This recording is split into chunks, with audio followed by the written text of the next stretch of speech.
প্রতি বছরের মতো এবারও আত্মসমর্পণ করা জলদস্যুদের ঈদ উপহার দিয়েছে র্যাব। 2018 এবং 2020 সালে মোট 2 দফায় আত্মসমর্পণ করা 77 জন আলোর পথের অভিযাত্রীকে র্যাব মহাপরিচালকের পক্ষ থেকে উপহার তুলে দেয় র্যাব 7। আকরাম হোসাইনের রিপোর্ট, ক্যামেরায় ছিলেন আবু জাবেদ। সবাই জলদস্যুর নাম বদলিয়ে এখন আলোর পথের অভিযাত্রী। আগের মতো আইন শৃঙ্খলা বাহিনীর সদস্য দেখলে ভয়ে পালিয়ে যান না। স্বাভাবিক জীবনে ফেরার পর বছরে 2 বার তাদের ঈদ উপহার দেয় র্যাব।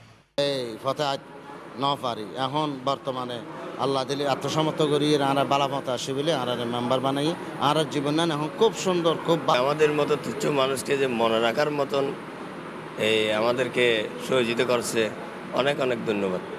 যাদের দেখলে মানুষ একসময় ভয়ে পালিয়ে যেত, তারাই আজ জনপ্রতিনিধি। প্রতিশ্রুতি অনুযায়ী মামলা প্রত্যাহার করে কর্মসংস্থানের দাবি জানান তারা।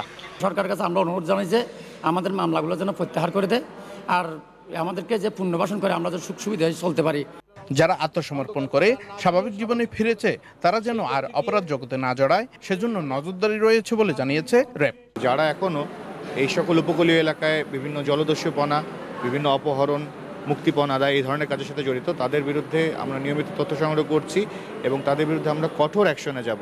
আত্মসমর্পণ করা জলদস্যুদের কেউ জনপ্রতিনিধি, কেউ ব্যবসায়ী, আবার কেউ বা চাকরিজীবী। দেশের উন্নয়নের ধারায় নিজেকে সম্পৃক্ত করে একজন আদর্শ নাগরিক হিসেবে সুখে শান্তিতে দিন কাটানোর প্রত্যয় সবার কণ্ঠে। আকরাম হোসাইন, নিউজ 24, চট্টগ্রাম।